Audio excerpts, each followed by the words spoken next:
Cześć! Długo zastanawiałem się nad wyborem płyty na pierwszy odcinek, a przecież wybór był oczywisty. Black Sabbath, Black Sabbath.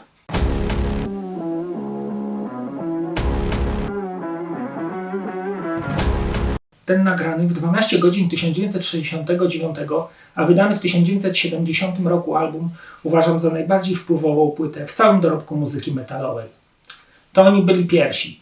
Ciężar zawarty na płycie, teksty opisujące mroczną stronę duszy człowieka, charakterystyczny głos Ozzy'ego Osbourna wprowadzają zupełnie nową jakość w świat muzyki rockowej. Musimy sobie uświadomić, że końcówka lat 60. i początek 70. były muzycznie o wiele łagodniejsze, a oni, wprowadzając ten ciężar do swojej muzyki, zaczęli eksplorować zupełnie nieznane strony muzyki rockowej.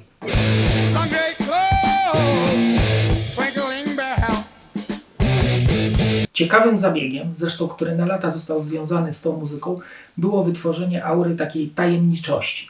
Został on wydany 13 lutego w piątek 1970 roku.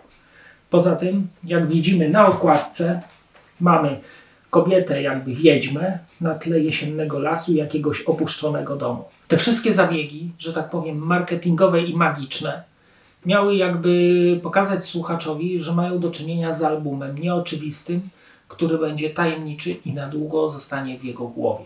Ogólnie w muzyce fajne jest to, że czasami zbierze się taka ekipa młodych ludzi, tak jak tutaj, Tony Iommi, Geezer Butler, Ozzy Osbourne i Bill Ward, i nawiąże się między nimi taka nić porozumienia, że nagrają dzieło wybitne. A jest to naprawdę płyta wspaniała. Zresztą myślę, że większość z Was słyszała ten album, bo trudno nie słyszeć dzieła ikonicznego. A jeżeli nie, to bardzo polecam, bo naprawdę utwory są klasyczne i wybitne. Może teraz przesłuchamy fragmentów najbardziej znanych utworów z tej płyty. Na początek Black Sabbath z tym takim niepokojącym riffem Tonego Iommiego oraz, bym powiedział, takim płaczliwym głosem błagalnym, gdzie Ozzy zwraca się do szatana.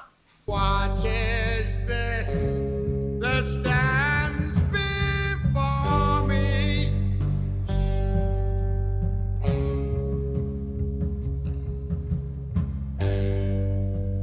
Figure in black, which points at me. Kolejnym utworem jest słynny Night, czyli niektórzy to tłumaczą Nativity in Black, gdzie sam Lucyfer prosi, żeby mu podać rękę i pójść za nim. Look into my eyes, you'll see who I am. My name is Lucifer, please take my hand. Kolejny fragment utworu, który chciałbym Wam przedstawić, jest utwór Sleeping Village, który zaczyna się takim spokojnym, wręcz balladowym intro, później kawałek się fajnie rozwija, aby osiągnąć ten Black Sabbathowy sznyt. Red sun rising in the sky, sleeping village, cockerels cry. Myślę, że dla osób, które nie słyszały albumu, troszkę nakreśliłem klimat płyty, abyście mogli już na własną rękę zagłębić się w jego muzyczne otchłanie. A teraz przejdziemy do zaprezentowania Wam wkładki płyty, którą ja posiadam. Jest to wydanie z 1996 roku, Castle Communication. Od strony 2 do 5 jest to opis historii zespołu z najwcześniejszych lat. Oczywiście zdjęcia z krzyżami, ponoć wykonanymi przez ojca Ozzy'ego albo Tomiego, już do końca tego nie pamiętam. Środek, klasyczne logo Black Sabbath razem z odwróconym krzyżem i mrożącą krew w żyłach historią. Na kolejnych stronach mamy teksty piosenek oraz skany pierwszego wydania albumu na płycie winylowej. Na kolejnej stronie to samo, a na stronie 11 tytuły piosenek oraz wykonawców. Płyta CD wygląda w tym klimacie. Na szczęście byłem na koncercie Black Sabbath. Odbył się on w 2016 roku w Atlas Arenie w Łodzi. Był to prawie klasyczny skład bez Billa Warda.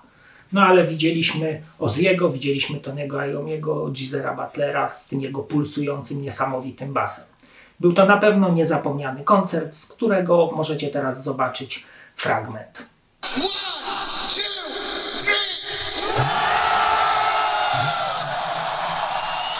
Okay, fairies, your move, let's go.